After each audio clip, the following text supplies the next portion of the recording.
The freight wagon's wheel cracked against another rut in the road, just as Penelope Daniels felt her back might finally give out.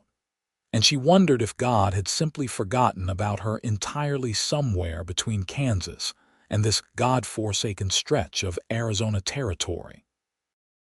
The November sun beat down without mercy despite the season, and dust clung to every surface like a second skin. Penelope gripped the heavy sack of flour tighter, feeling the rough burlap scrape against her already raw palms as she trudged toward the small homestead she had been trying to keep afloat for the past 8 months. Behind her, the 2 children struggled with their own burdens. 7-year-old Thomas carried a basket of eggs with such intense concentration that his tongue stuck out between his teeth, while 5-year-old Margaret dragged a smaller sack that left a meandering trail in the dirt. "Aunt Penny, my arms hurt," Margaret whimpered, her auburn curls plastered to her forehead with sweat. "I know, sweet girl, just a little further." Penelope's voice came out more strained than she intended. Everything hurt these days.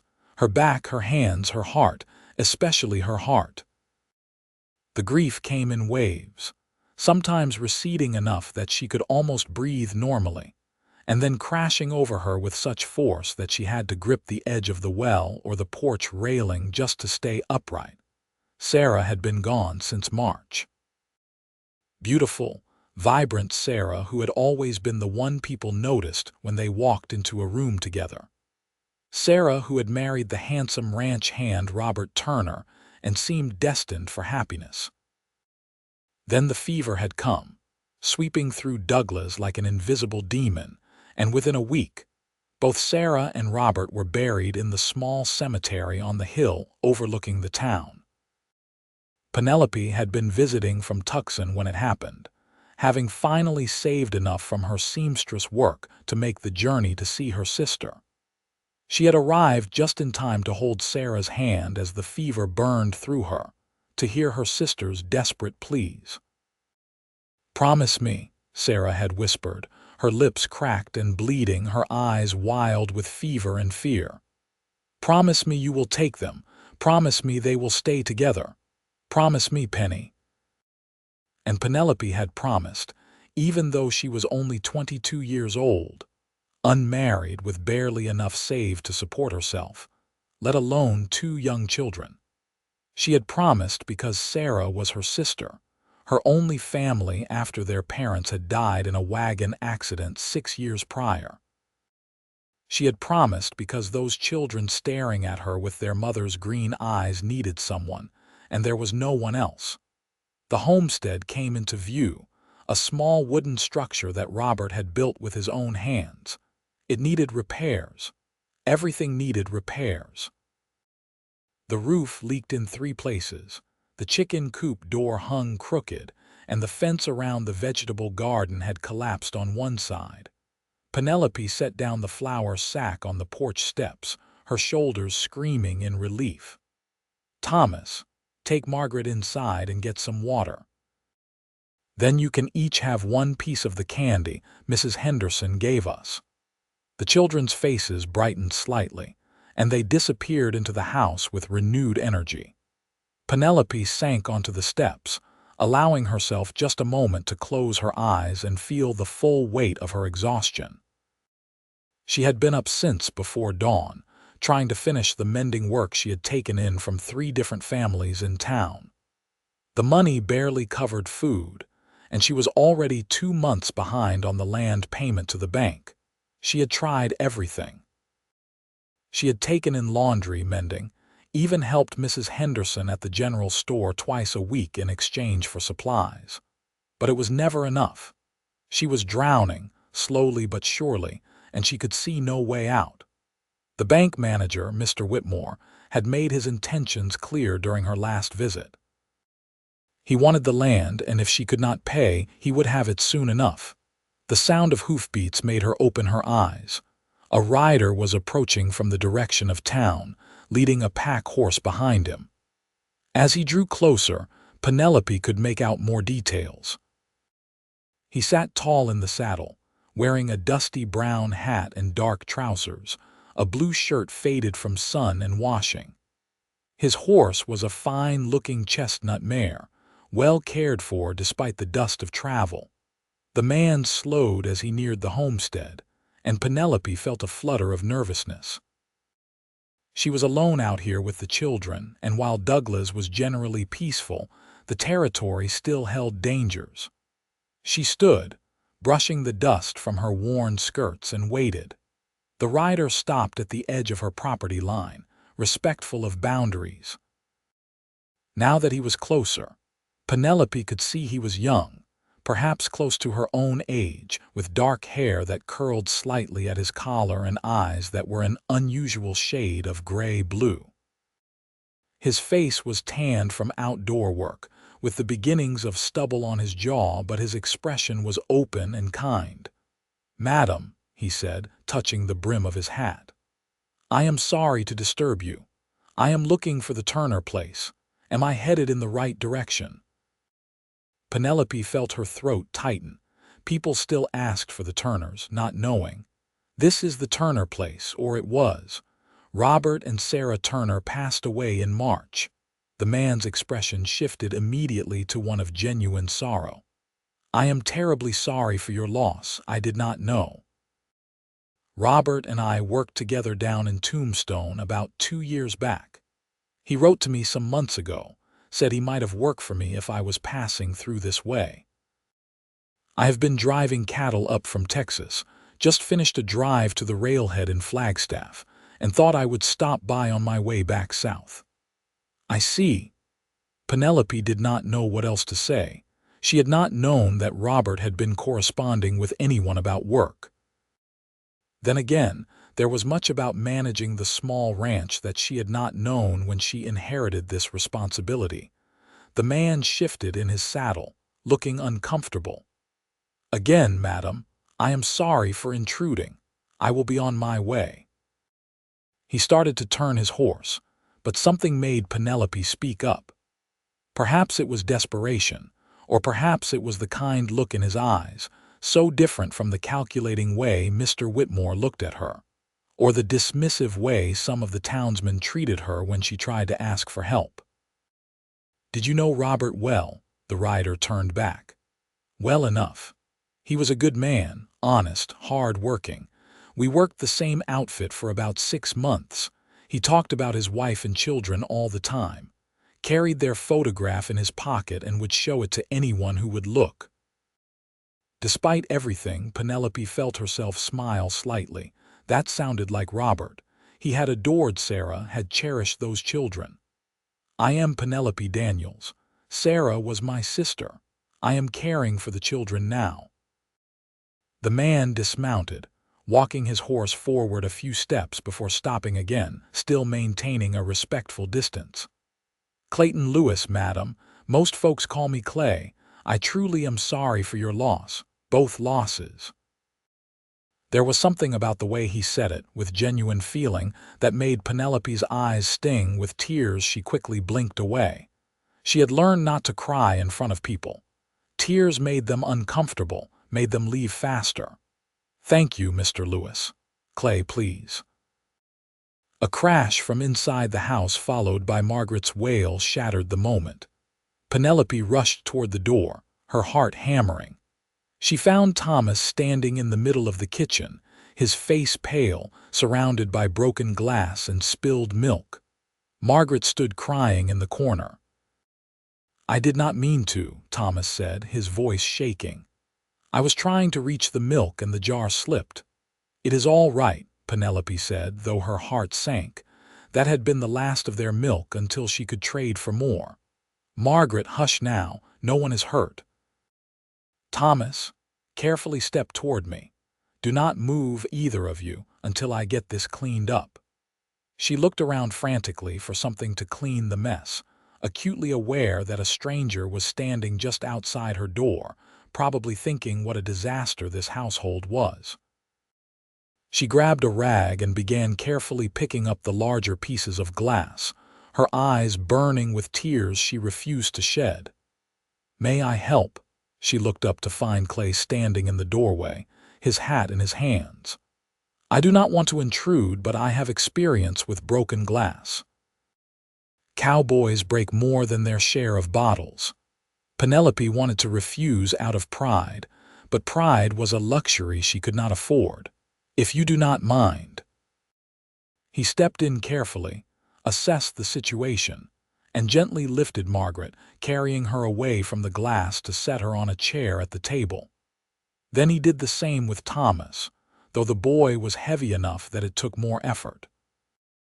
His movements were efficient and kind, and both children stared at him with wide eyes. "Now then," Clay said, kneeling beside Penelope. "If you have a broom, I can sweep this while you get the bigger pieces. We will have this cleaned up in no time." Working together, they had the floor cleared within minutes. Penelope stood, wiping her hands on her apron, feeling flustered and grateful and embarrassed all at once. "Thank you. You did not have to do that. It was no trouble." Clay glanced at the children, then back at her. "Madam, I do not mean to be forward, but are you managing this place on your own?" The question, asked so directly, caught her off guard. "I am managing." "That was not what I asked." Penelope lifted her chin. "I am doing the best I can, Mr. Lewis. The children are fed and clothed and safe. That is what matters." He held up his hands. "I meant no offense.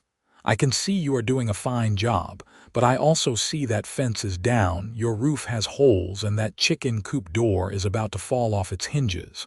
Those are not judgments, madam, just observations. This place needs work, the kind that takes muscle and time, and I am guessing you are short on both." Penelope felt her cheeks burn. "I am aware of what needs to be done.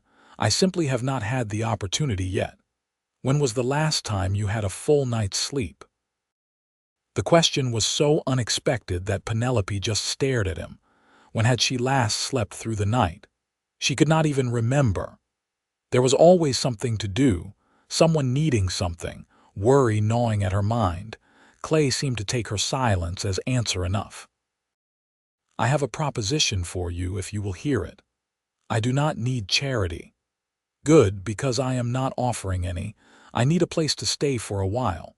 I have been on the trail for 4 months straight and I am tired. The boarding house in town charges too much for what they offer, and sleeping on the ground loses its appeal after a while. You have a barn out there that looks mostly sound. I could bed down in there, and in exchange, I could help with the repairs around here.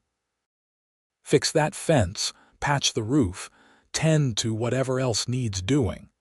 I know my way around a ranch and I am good with my hands." Penelope stared at him, trying to determine if this was some kind of trick. "You want to work in exchange for sleeping in my barn, and meals if you are willing. I am a fair hand at hunting too. Could bring in some fresh meat, maybe some turkey or deer, help stretch your supplies." It was too good to be true, which meant it probably was not true at all. "What do you really want, Mr. Lewis?" He looked her directly in the eye, his expression serious. "Honestly, a place to rest for a bit. Maybe a few weeks, maybe a month. The cattle drive paid well, but I have been on the move for a long time and I am tired of it. I liked your brother-in-law.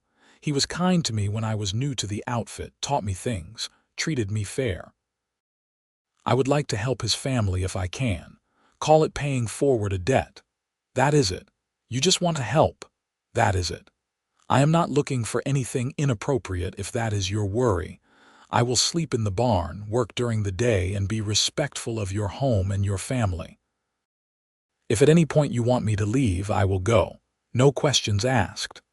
Penelope's mind raced. The sensible part of her screamed that this was improper, that she could not have a strange man living on her property, that people would talk. But the desperate part, the part that woke up each morning not knowing how she would get through the day, was already calculating what his help could mean. The fence fixed. The roof patched before the winter rains came. Maybe even some of the other repairs that kept piling up. "Let me help you carry that." She realized she had been unconsciously rubbing her shoulder where the flour sack had cut into it. "What?" He gestured to the porch where she had left the supplies. "I saw you struggling with that load. Let me help you carry things, not just today but in general. You look like you have been carrying the whole world on your shoulders, and you do not have to do it alone." Something about the way he said it, the gentle certainty in his voice, made Penelope's carefully constructed walls crack just slightly. She had been alone in this for so long, bearing everything by herself, that she had forgotten what it felt like to have someone offer to share the burden. "People will talk," she said quietly. "People always talk. But anyone who knows you are a decent woman taking care of her sister's children. That speaks louder than gossip." Penelope looked at Thomas and Margaret, both watching the exchange with curiosity. She thought about the bank payment due in 3 weeks, about the roof that would only get worse, about the endless exhaustion that made her bones ache. She thought about Sarah, about the promise she had made. "1 month," she said finally. "You can stay for 1 month and help with the repairs. You will sleep in the barn, and meals will be at appropriate times. If anyone in town asks, you are a friend of Robert's helping out temporarily." Clay's face broke into a genuine smile that transformed his features, making him look younger and more approachable. "That is the truth, so it should not be hard to tell. Thank you, madam. I promise you will not regret this." Penelope hoped he was right. She had taken a leap of faith, and only time would tell if she would land safely or crash. That first evening set a pattern that would become familiar over the coming weeks. Clay unsaddled his horse, a mare he called Rosie, and settled her in the small stable beside the 2 horses Robert had left behind. He stored his bedroll and saddlebags in the barn, which was indeed mostly sound, though it too needed some repairs. When Penelope called him in for supper, he washed up at the pump outside and removed his hat before entering, another small gesture of respect that she noticed. The meal was simple, just beans and cornbread with a bit of salt pork, but Clay ate with apparent appreciation, complimenting her cooking in a way that did not sound false. The children were shy at first, but Clay had an easy way with them. He told them a funny story about a cow that had once chased him up a tree, acting out the parts until even serious Thomas giggled. Margaret was completely charmed, scooting her chair closer to hear better. After supper, Clay excused himself to the barn, and Penelope cleaned up, her mind whirling. She had just allowed a stranger onto her property, had agreed to have him stay for a month. Was she being foolish? Desperate? Both. But the next morning, when she woke before dawn as usual, she looked out the window and saw that Clay was already up, examining the fence line in the early light. By the time she had breakfast ready, he had already started repairs on the chicken coop door. "I figured I would start with the small things," he said when she called him in to eat.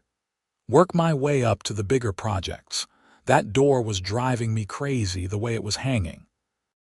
Over the following days, Clay proved true to his word. He worked steadily from dawn until dusk, moving from one repair to another with practiced efficiency. He fixed the chicken coop completely, repaired the fence around the garden, and started on the roof.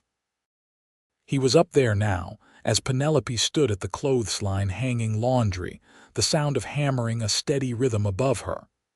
"He is nice," Margaret said, helping hand her the wet clothes. "Why does he not live in a house?"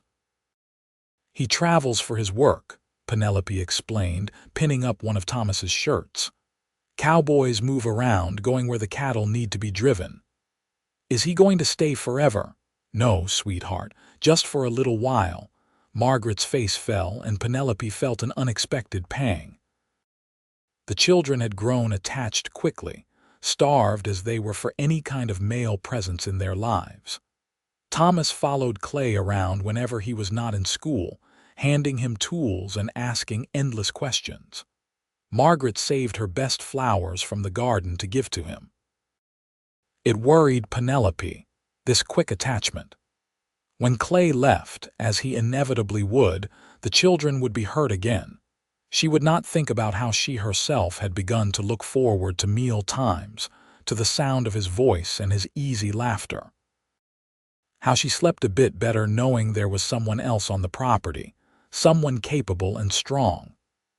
How sometimes she caught herself watching him work, noticing the way his shoulders moved, the concentration on his face. She shook those thoughts away. Clay was helping out of kindness and obligation to Robert's memory. That was all. Anything more was just her loneliness and desperation talking. Mrs. Henderson from the general store visited on the third day, ostensibly to bring some fabric scraps for Penelope's mending work, but really to get a look at the stranger living in the barn. She was a kind woman, plump and matronly, but she loved gossip the way a bee loved flowers. "So this is Robert's friend from Tombstone?" she asked, watching Clay work on the fence through the window. "Yes, he is helping with some repairs." "For how long?" "A few weeks. People are talking, dear." "I imagine they are, Mrs." Henderson turned from the window, her expression kind but concerned. "I am not judging, Penelope. Lord knows you have had a harder road than most, but you need to be careful. You are a young woman alone, and reputation matters, especially when you are trying to raise children. Clay sleeps in the barn. He is respectful. Everything is proper." "I believe you, dear, but not everyone will. Some folks have small minds and large mouths." Penelope set down the shirt she had been mending with more force than necessary. "Then those folks can come out here and fix my roof themselves. Until then, their opinions do not interest me." Mrs. Henderson smiled. "Good for you. For what it is worth, I think he seems like a decent young man, and heaven knows you need the help. Just be careful, that is all I am saying." After she left, Penelope stood at the window watching Clay work. He was measuring boards for the roof, his movements precise and practiced. As if sensing her gaze, he looked up and waved. Without thinking, she waved back, then felt foolish and turned away. That evening, after the children were in bed, Penelope sat on the porch doing her mending by lamplight. The night was cool, the sky vast and filled with stars. She heard footsteps and looked up to find Clay approaching, his own cup of coffee in hand. "Mind if I sit?" he asked, gesturing to the other chair. "It is a free country." He sat, stretching out his long legs with a sigh of contentment. "I have been meaning to tell you, I will be heading into Douglas tomorrow to get some supplies for the roof. Is there anything you need from town?" "I cannot afford anything extra right now. I am buying the roofing supplies. It is only fair since I am living here. You are working for your keep. That was the arrangement. The arrangement was I fix things in exchange for a place to sleep. The supplies are on me. No arguments."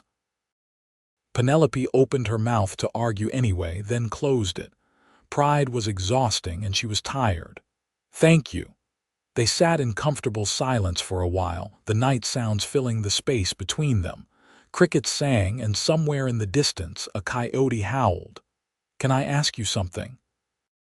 Clay said finally, "I suppose." "What are you going to do long term? With the homestead, I mean." Penelope's hands stilled on her mending. "I am going to keep it. For the children. It is their inheritance from their parents." "That is admirable, but is it practical?" "Running a place like this alone, raising 2 children, it is more than one person can manage. I am managing. You are surviving. There is a difference." The words stung because they were true. "What else can I do? I promised Sarah I would keep the children together, keep them safe. This is their home. Could you sell it? Take the money and move somewhere with more opportunities, maybe back to Tucson where you said you were living before. The bank practically owns it already. I am behind on payments." If I sell now, there would be barely anything left after the debts are paid. And besides, this place is all Thomas and Margaret have left of their parents. I cannot take that from them." Clay was quiet for a moment. "How far behind on payments?" "That is not your concern, Penelope." He said her name softly, and she realized it was the first time he had used it. "I am not asking to judge. I am asking because maybe I can help. You are already helping more than you know. I have money. From the cattle drive, I could loan you enough to get current on the payments." Penelope's head snapped up. "Absolutely not." "Why not?" "Because I cannot take your money. I barely know you. You know me well enough to let me stay on your property, to eat at your table, to be around your children. Why is borrowing money different?" "Because debt is a different kind of obligation. I will not be beholden to you or anyone else." Clay held up his hands. "All right, I understand. I had to offer, though." Penelope's heart was hammering. The offer was tempting, dangerously so. The money would solve so many immediate problems.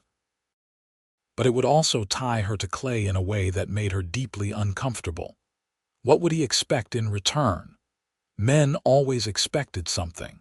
As if reading her mind, Clay said quietly, "I would not expect anything inappropriate in return if that is your worry.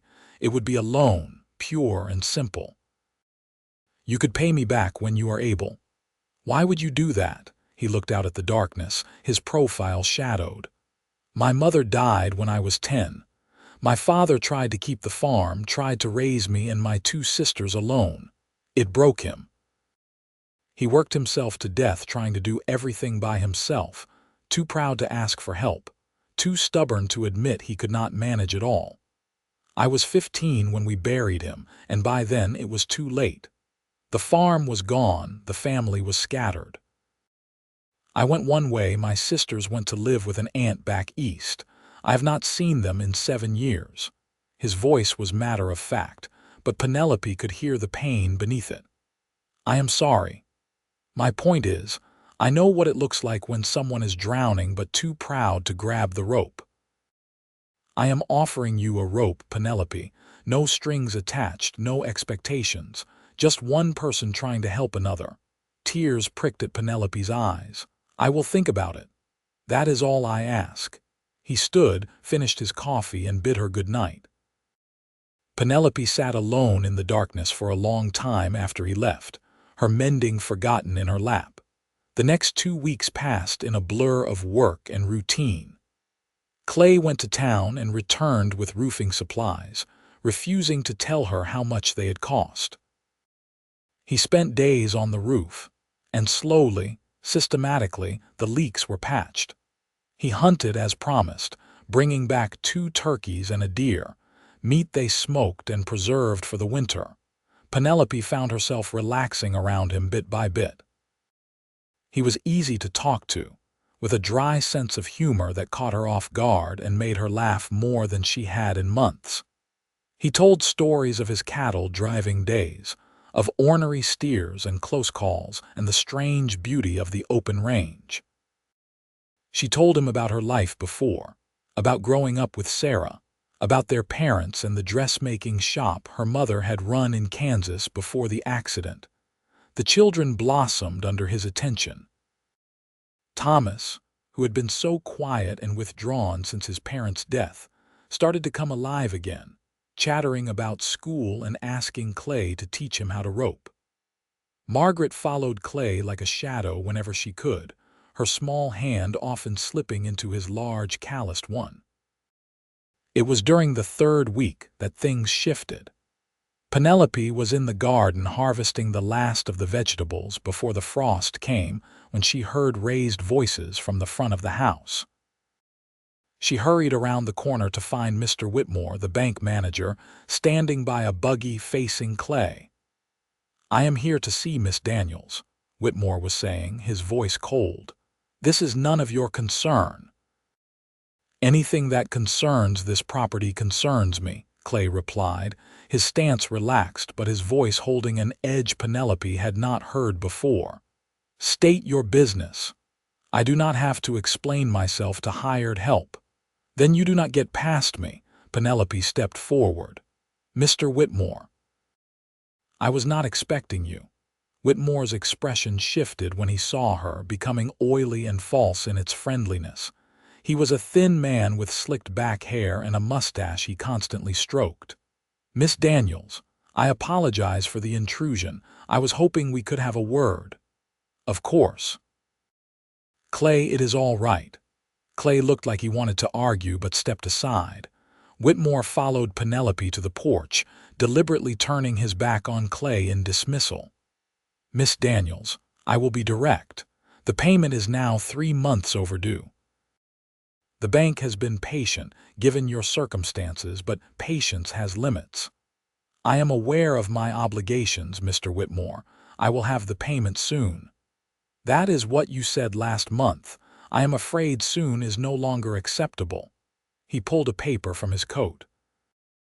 This is a notice of foreclosure.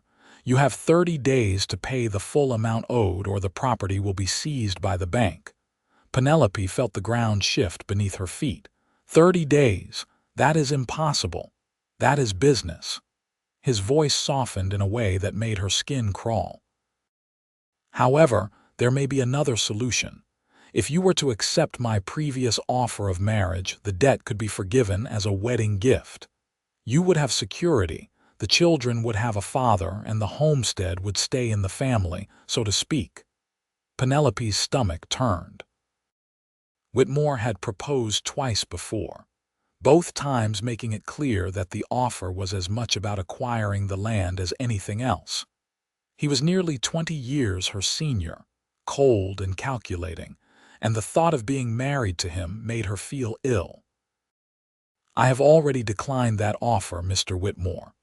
Are you certain? 30 days is not much time, and opportunities like this do not come often for a woman in your position. Her position? Clay's voice cut through the air like a knife. He had moved closer without Penelope noticing. And what position is that exactly? I told you, this does not concern you.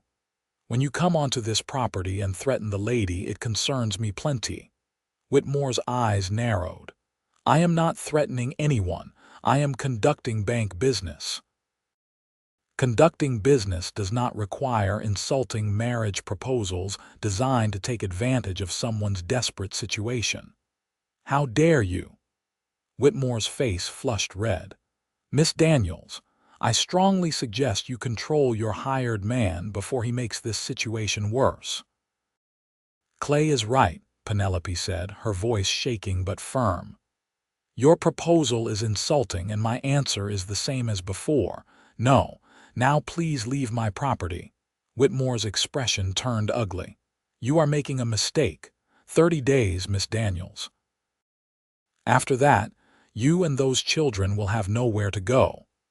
He climbed into his buggy, snapping the reins harder than necessary. And you should be more careful about your reputation. A single woman living with a strange man, people are talking. The bank takes moral character into account when making decisions about lending. He drove off, leaving a cloud of dust. Penelope stood frozen, the full weight of the situation crashing over her. 30 days. She had 30 days to come up with money she did not have, or she would lose everything. Penelope, Clay's voice was gentle. Let me help. Let me loan you the money. She shook her head, unable to speak past the lump in her throat. Pride is not worth making those children homeless. It is not about pride. The words burst out of her, raw and desperate. Do you not see? If I take money from you, if I let you solve this problem, what does that make me? I am no better than if I accepted Whitmore's proposal. Either way, I am letting a man buy my security. That is not the same thing at all. Is it not? You give me money, you have power over me. Maybe you do not intend to use it. Maybe you are a good man, but the power is still there. And I have had enough of being powerless. Her voice broke on the last word, and suddenly she was crying, all the fear and frustration and exhaustion of the past months pouring out of her. Clay stepped forward, hesitated, then gently pulled her into his arms.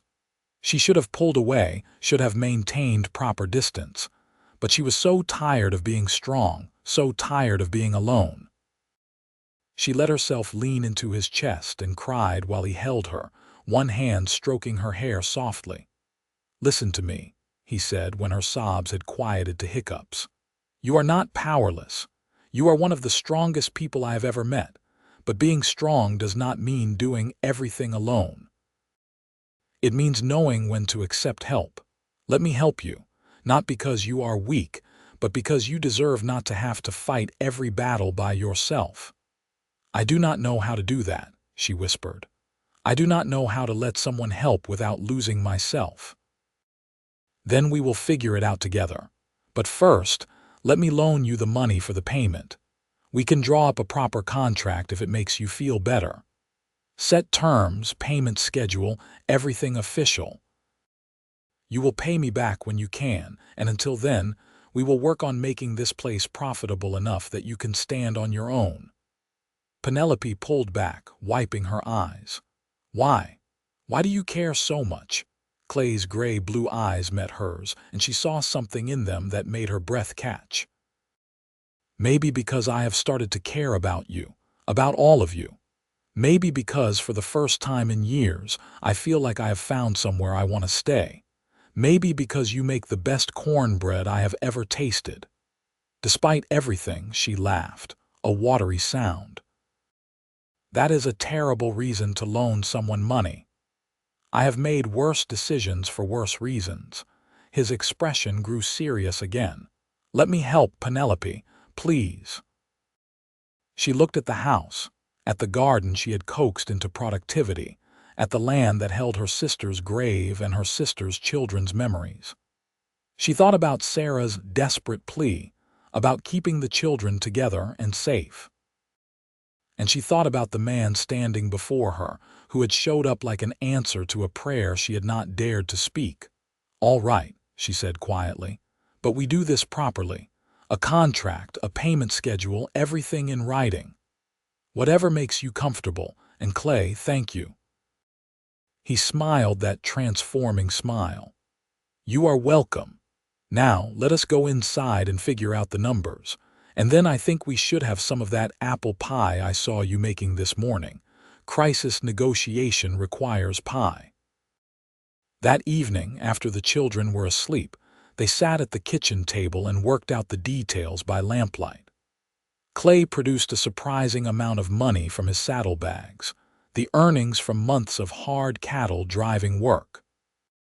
They drew up a contract with specific terms, a modest interest rate that Clay insisted on so it felt proper to Penelope, and a payment schedule that started in 6 months to give her time to get the homestead producing income.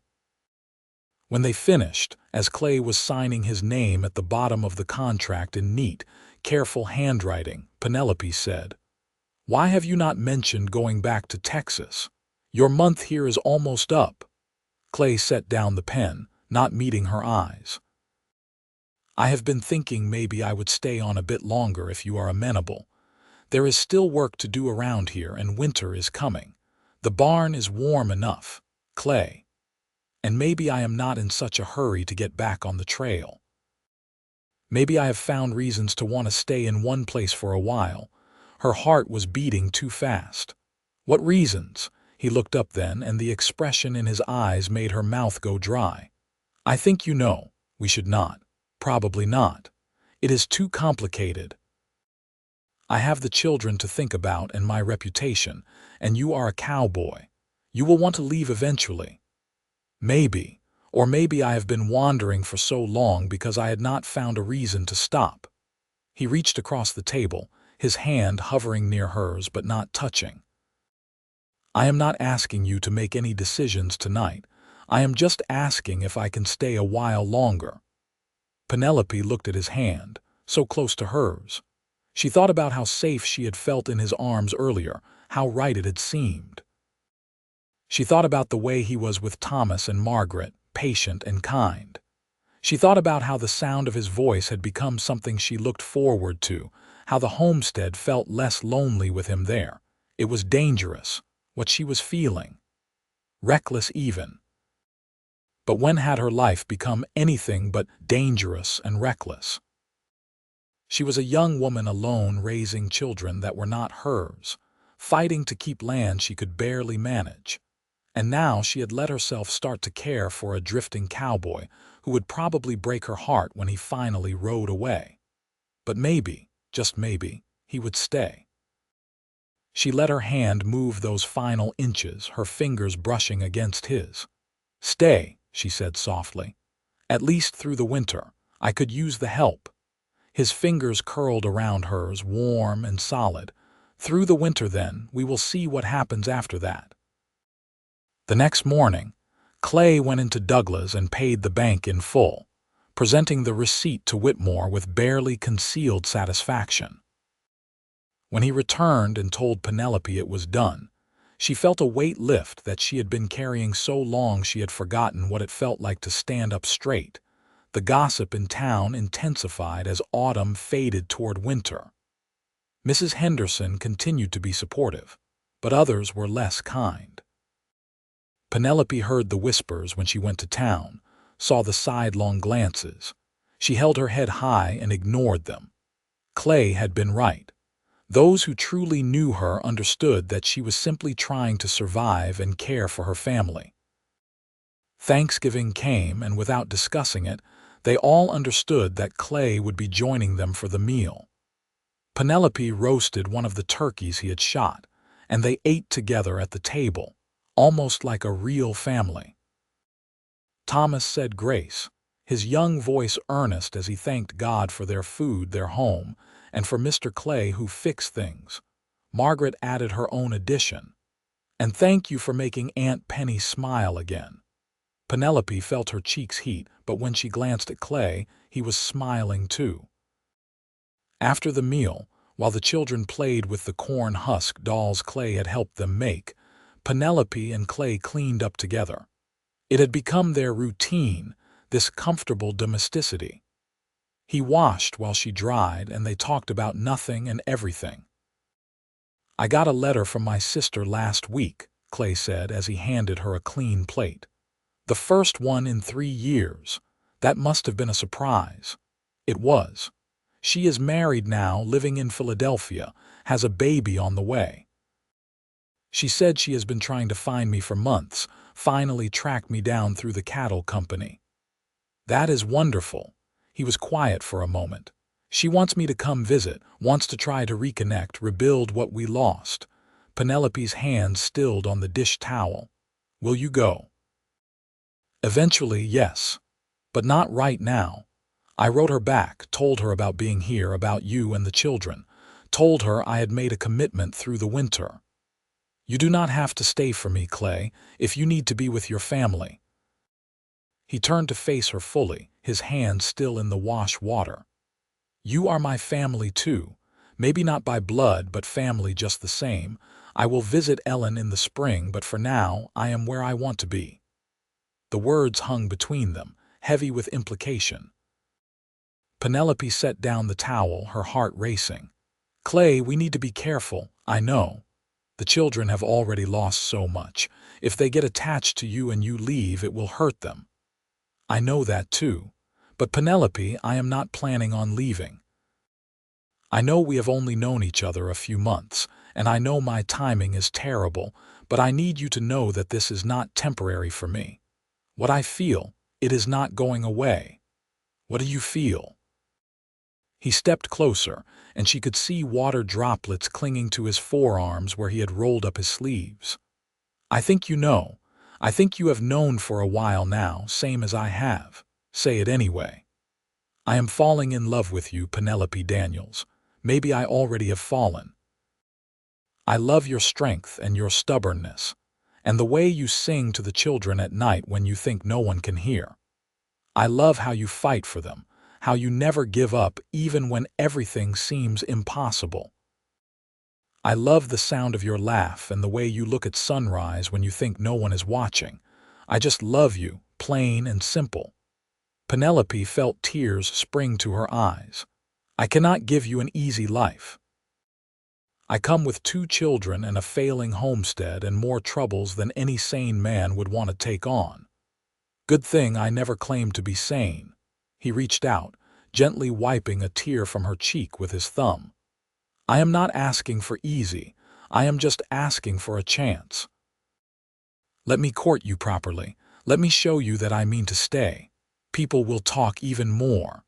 Let them talk. The children already adore me, and I adore them. Thomas told me yesterday I was almost as good as his real papa. Penelope, I want to be their papa if you will let me. I want to be your husband. I know it is fast. I know we have only known each other a short time, but when something is right, you feel it. I feel it. Do you?" She did. God help her, she did. Against all reason and practicality, she had fallen for this wandering cowboy with kind eyes and gentle hands. "Yes," she whispered. "I feel it too, but I am scared. Me too. But maybe we can be scared together." He leaned down slowly, giving her time to pull away, but she did not.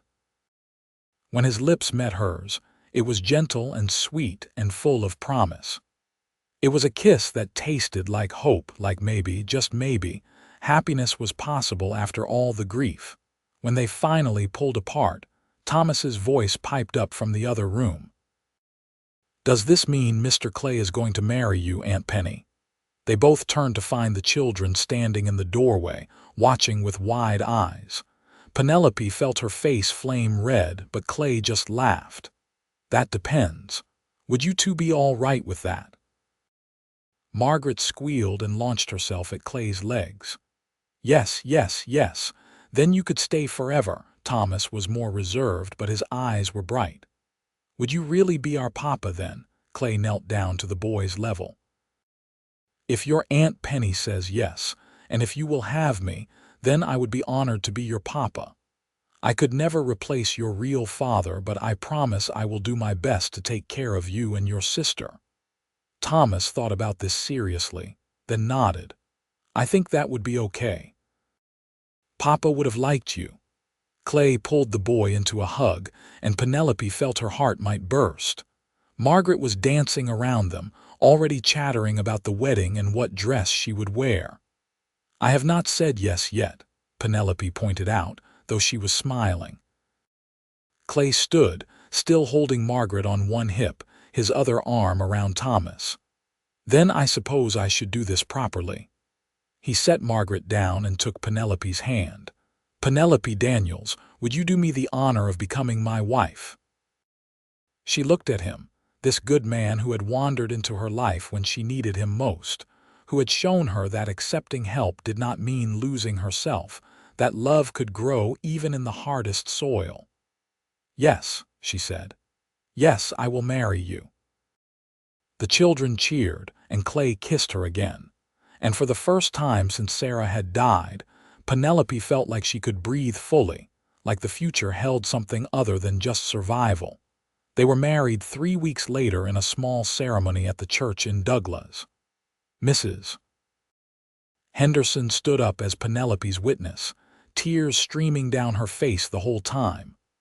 A fellow cowboy named Jake, who had worked with Clay on several cattle drives, stood up for him. Thomas and Margaret sat in the front pew, dressed in their Sunday best, beaming. Reverend Matthews, who had baptized both children and buried their parents, performed the ceremony with obvious pleasure. "It does my heart good," he said after pronouncing them husband and wife, "to see this family whole again. The Lord works in mysterious ways." The reception was small, held at the homestead with neighbors bringing food and well wishes. Even Mr. Whitmore made a brief appearance, though he left quickly, his congratulations stilted and his eyes cold. "Do not let him spoil your day," Mrs. Henderson said, following Penelope's gaze. "He is just angry that his plans did not work out. You have found yourself a good man, dear. Anyone with eyes can see how much he loves you." Penelope looked across the yard where Clay was teaching Thomas and some of the other children how to rope a fence post, his patience endless even as they tangled the rope for the 5th time. Margaret sat on his shoulders, her hands gripping his hair for balance, giggling with delight. "I know," Penelope said softly. "I am very lucky." That night, after the guests had left and the children were finally asleep, Penelope and Clay stood together in the bedroom that was now theirs. She was nervous, she realized. They had barely had time to be courting before rushing into marriage, and while she trusted Clay, the intimacy of marriage was still new and frightening. Clay seemed to sense her nervousness. "We do not have to rush anything," he said gently, sitting on the edge of the bed to pull off his boots. "I am content to just sleep beside you tonight if that is what you need." Penelope sat next to him, their shoulders touching. "I am scared," she admitted. "Not of you, but of all of it, of being happy, of letting myself hope. Everything good in my life has been taken away. What if I let myself be happy and then you leave? Or something happens to you? I do not think I could survive that kind of loss again." He turned to face her, taking both her hands in his. "I cannot promise that nothing bad will ever happen. Life does not work that way. But I can promise that I am not going anywhere by choice. You are stuck with me now, Penelope Lewis. For better or worse, remember? For better or worse," she repeated, and felt some of the tension leave her shoulders. She leaned into him, resting her head against his chest, listening to the steady beat of his heart. "Thank you for finding me. Thank you for letting me stay."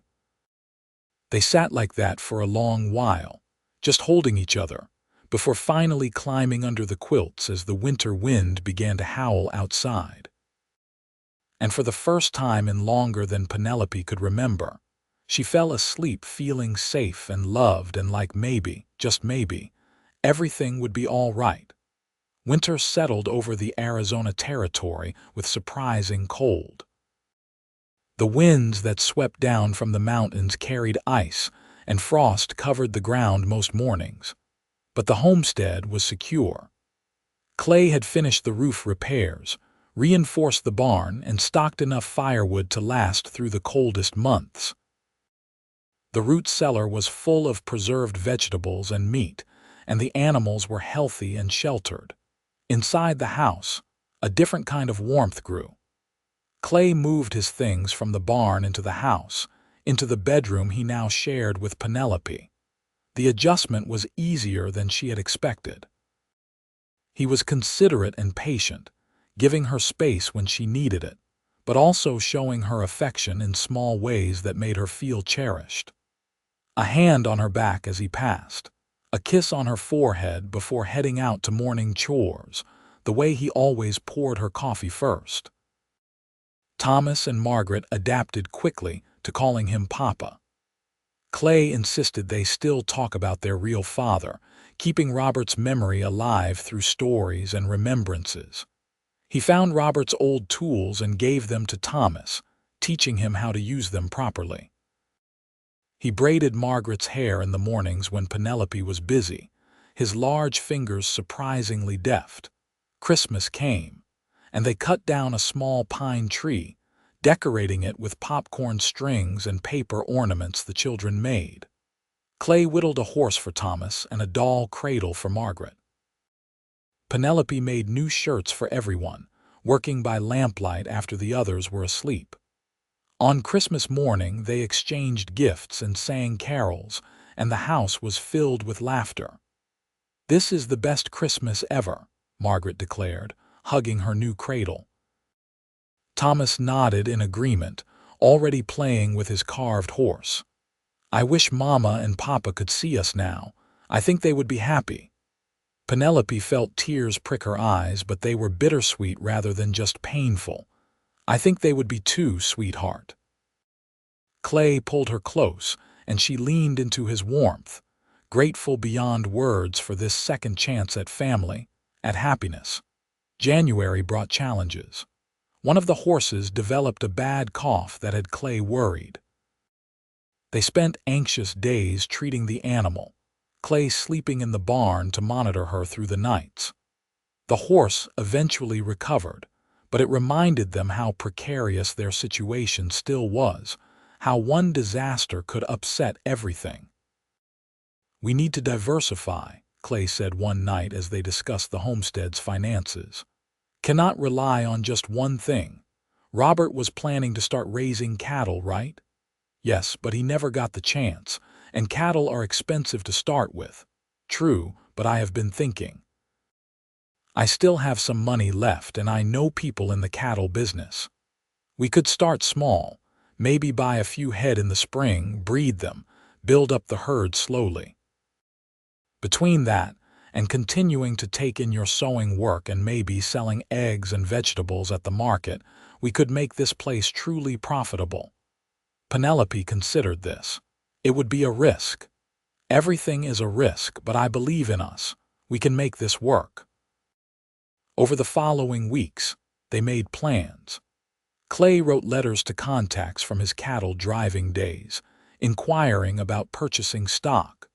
Penelope calculated how much they could afford to invest without putting themselves in danger of falling behind on other obligations.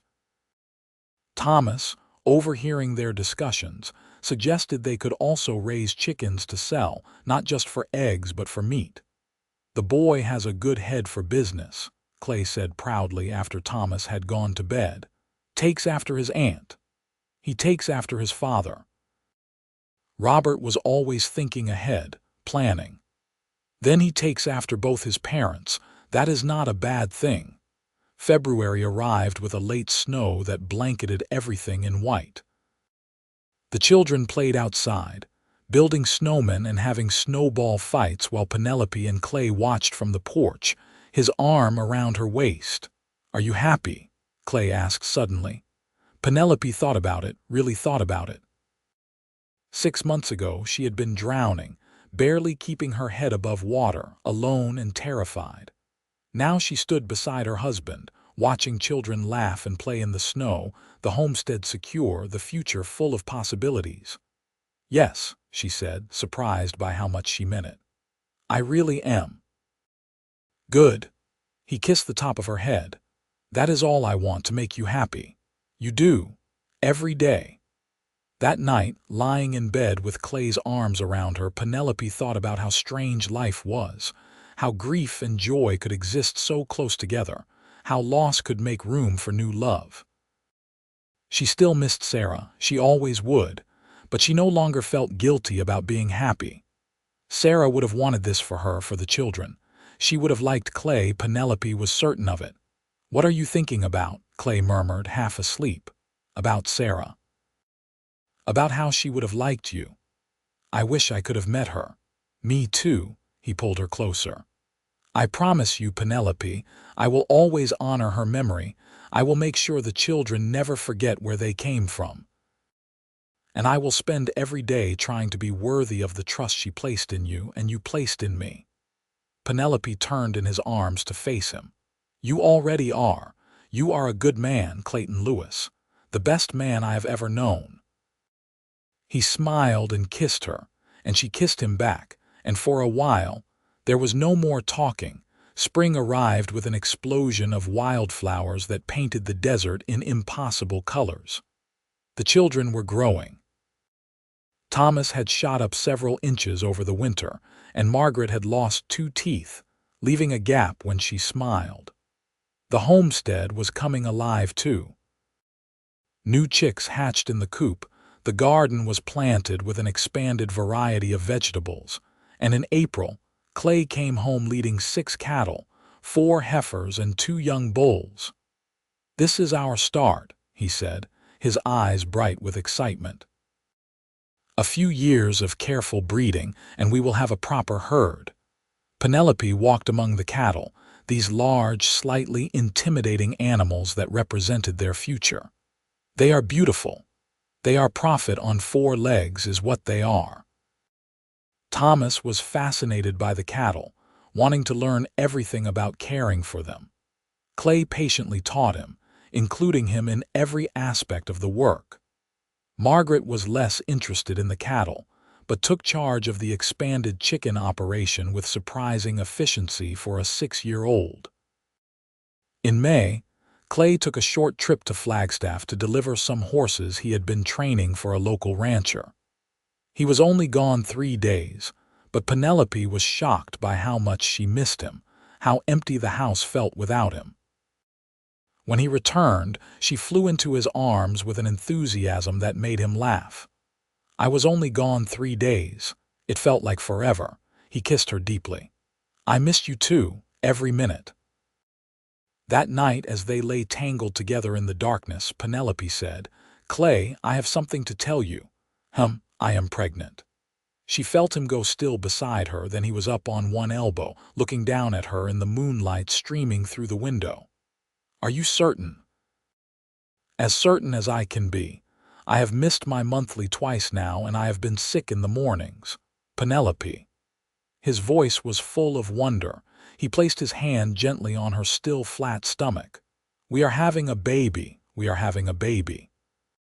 He kissed her then, tender and reverent, and she could feel wetness on his cheeks. "I am going to be a father. You already are a father, Thomas and Margaret. I know, and I love them like they are mine. But this is different. This is ours, yours and mine. Are you happy?" "Happy." "Penelope, I am terrified and thrilled and more grateful than I have words for. Of course, I am happy." They told the children the next morning. Margaret was excited about being a big sister, immediately making plans for all the things she would teach the baby. Thomas was more reserved but pleased, asking practical questions about when the baby would arrive and where it would sleep. Over the following months, as Penelope's belly grew, the homestead continued to thrive. The cattle were healthy, the chickens productive, and the garden abundant.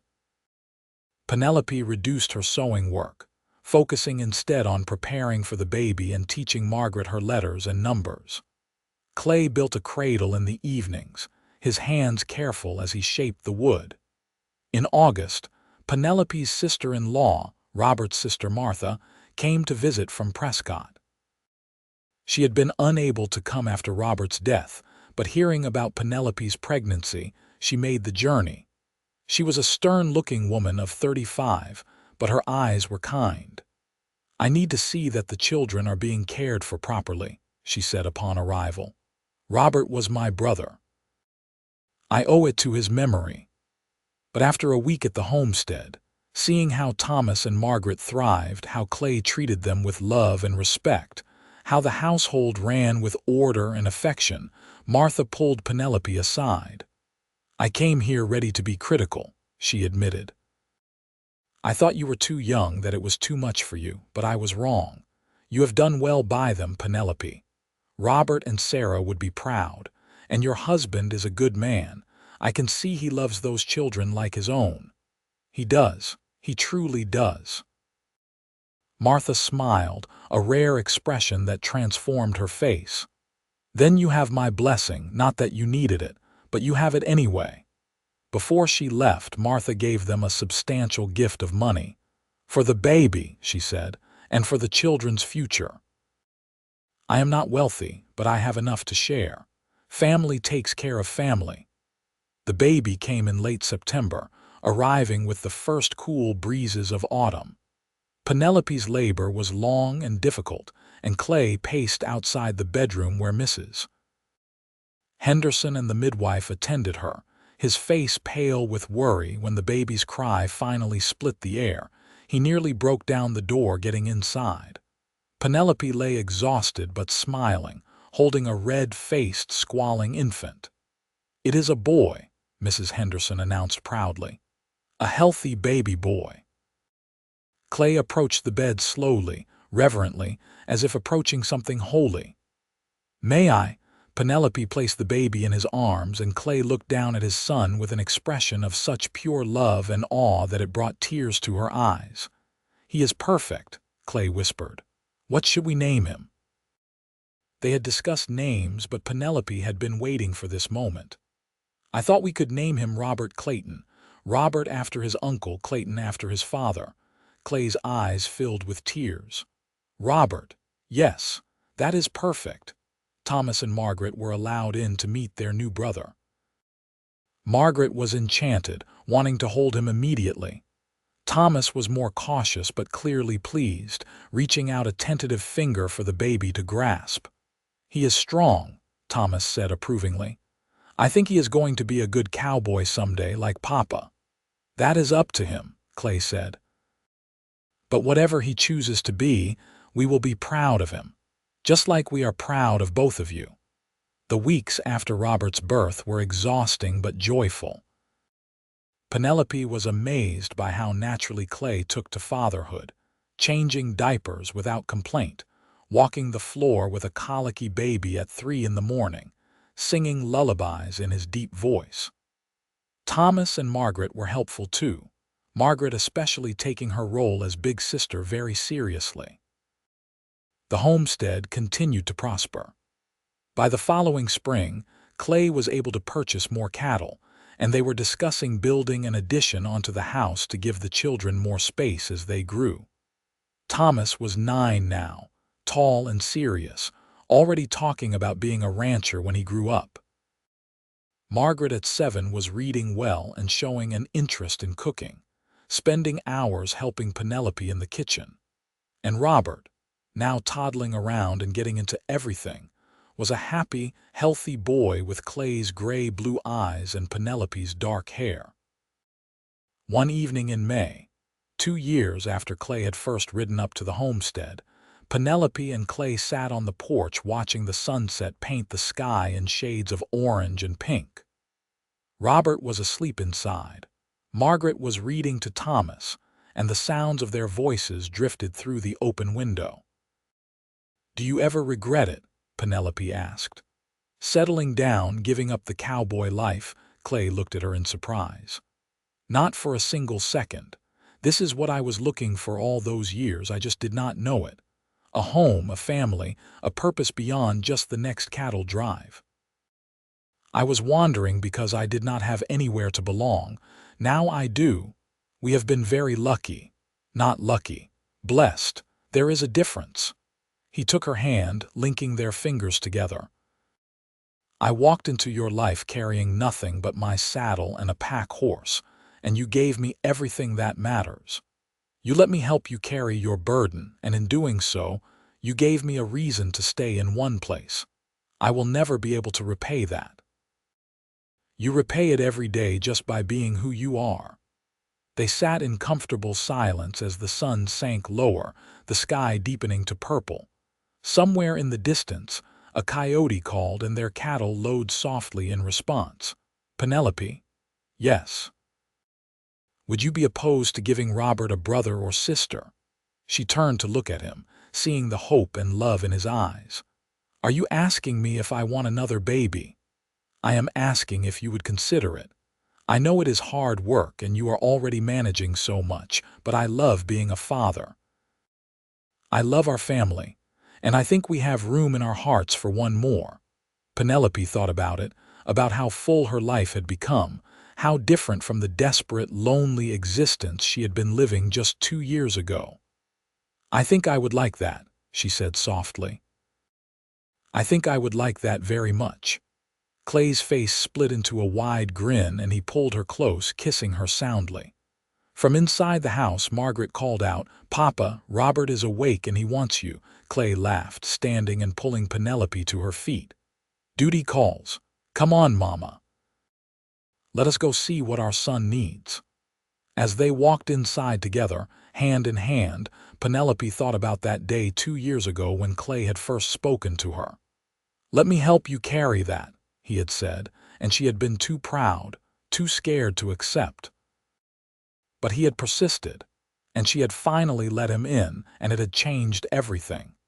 She had been raising her sister's children alone, drowning in grief and debt and exhaustion, unable to see any way forward. And then a cowboy had ridden up her drive and offered to help, and she had taken a leap of faith that had transformed her life. The years passed in a blur of activity and growth. The cattle herd expanded steadily until they had one of the more successful small ranches in the area. Clay hired 2 hands to help with the work, young men from town grateful for steady employment. Thomas, at 14, was already proving himself a capable rancher, working alongside Clay with an ease that spoke of natural talent and dedication. Margaret, at 12, had developed a passion for teaching, often helping the younger children in town with their reading. She talked constantly about one day becoming a school teacher herself, and both Penelope and Clay encouraged her ambitions. Robert, now 5, was a whirlwind of energy, always underfoot, asking a million questions and charming everyone he met with his gap-toothed grin. He adored his older siblings, following Thomas around and begging Margaret to read to him constantly.